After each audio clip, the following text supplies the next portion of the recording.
bonne journée. Tu pourrais au moins avoir la décence de ne pas me parler de la pluie puis du beau temps.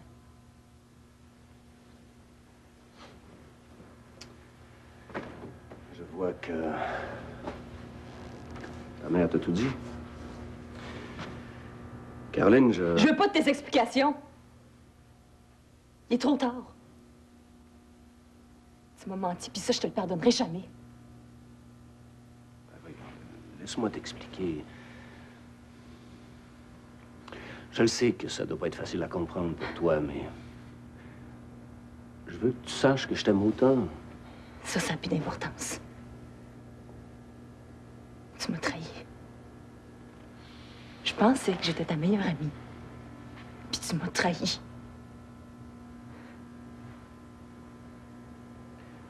Tu t'en vas quelque part? Non, c'est toi qui s'en vas. Maman veut plus te voir dans cette maison, puis moi non plus, d'ailleurs. Va rejoindre ton ami. Voyons donc, c'est ridicule. Chez moi, ici, hein? Plus maintenant. T'es plus le mari de maman, puis par conséquent, t'es plus mon père. Ce que t'as fait, t'es dégueulasse. Puis essaye pas d'argumenter, moi je fais que transmettre ce que maman m'a dit. Puis elle a ajouté que si tu voulais pas partir, elle aurait recours à la justice. Puis ta petite aventure ferait la une des journaux. Qu'est-ce que j'ai fait? Tu nous as laissé tomber. C'est ça que t'as fait. Bonne chance, papa.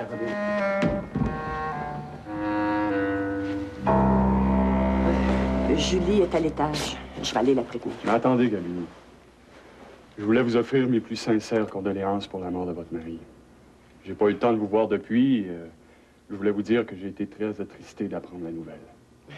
Je vous remercie. C'est très gentil à vous. Le cœur, c'est ça? Oui. Il voulait pas croire qu'il avait le cœur malade. Mais le jour de sa mort, il a dû s'énerver pour quelque chose. On ne saura jamais quoi.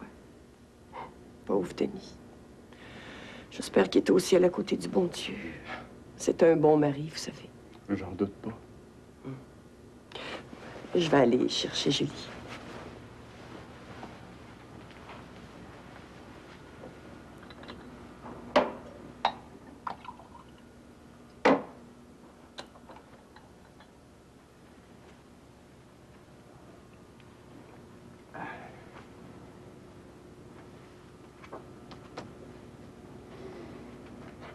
Christophe! Oh. Pardonne-moi d'arriver à l'improviste comme ça, mais j'avais quelque chose à te dire. Ça tombe bien, moi aussi, j'ai quelque chose à te dire. Elle m'a regardé d'un air tellement méprisant. Ma propre fille, ma complice de toujours. Qu'est-ce que tu vas faire à présent? Je sais pas, je sais plus. Pourquoi tu viendrais pas habiter ici pour quelques jours? Le temps que les choses se calment à la maison? Tu penses que c'est une bonne idée? Tu penses pas que les gens vont jaser? Crois-moi, c'est probablement l'endroit le plus discret que tu pourrais trouver.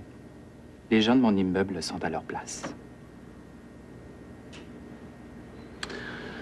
Ouais, de toute façon, j'ai pas d'autre alternative, hein. Tous les amis qui pourraient m'héberger n'en finiraient pas de me poser des questions. Ils vont tous me laisser tomber, Alexandre. Ils vont tous disparaître comme par enchantement. Tu t'en feras d'autres. Des vrais amis qui vont t'aimer pour toi. Et puis je suis là, moi aussi. Oublie-moi pas. Heureusement. Merci. OK, toi d'abord. Alors, je voulais simplement te dire que j'avais pas le droit de te presser comme ça. C'est sûr que je voudrais qu'on se marie demain matin, mais t'as ta vie, tes enfants, ta carrière. Je veux surtout pas te bousculer. C'est drôle, c'est exactement ce de quoi je voulais te parler.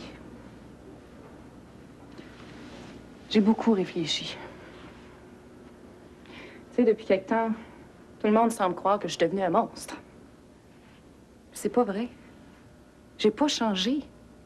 C'est juste mon poste qui a changé. Mais on dirait qu'ils veulent tous croire qu'à cause de ça, je suis devenue corrompue ou calculatrice au contact du pouvoir.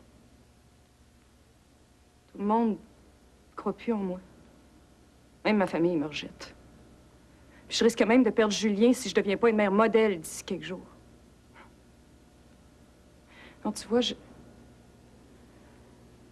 réalisé que toi, tu m'aimais vraiment. Que tu crois en mes capacités, en mes talents. Puis t'as jamais jugé la façon dont je menais ma vie ou dont j'élevais mes enfants. Ou... Tu m'as accepté sans poser de questions. Je pense que t'es la meilleure chose qui me soit arrivée depuis longtemps. C'est réciproque. C'est pourquoi je te dis oui, Christophe. J'accepte de t'épouser.